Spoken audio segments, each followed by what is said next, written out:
2013 সালের 24 এপ্রিল সাভারের রানা প্লাজার ধ্বংসস্তূপে চাপা পড়েছিল অসংখ্য জীবনের স্বপ্ন।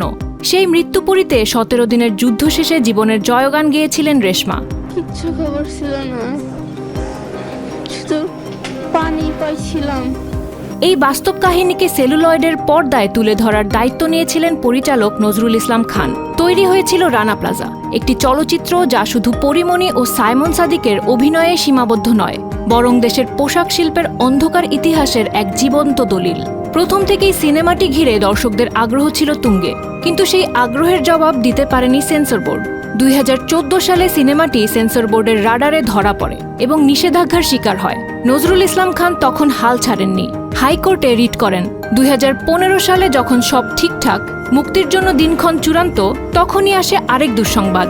মুক্তির আগের দিনই ছবিটির প্রদর্শনীতে পুনরায় নিষেধাজ্ঞা আরোপ করা হয়। এভাবে বছরের পর বছর আশা আর হতাশার দোলাচলে দুলতে থাকেন নজরুল। নিষেধাজ্ঞার বোঝা মাথায় নিয়ে তিনি স্ট্রোক করেন, ভেঙে পড়েন মানসিকভাবে। তিনি সিনেমাটি নিয়ে সমস্ত আশা ছেড়ে দিয়েছিলেন, কিন্তু সময়ের পরিবর্তন হয়, আসে নতুন সরকার।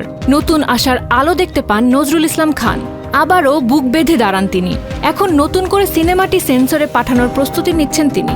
এখন নজরুলের হৃদয়ে শুধুই অপেক্ষা, দর্শক কবে দেখবে রানা প্লাজা। সেই দীর্ঘ প্রতীক্ষার অবসান ঘটাতে পারেন একমাত্র নতুন সরকারের সাহসী পদক্ষেপে। আমার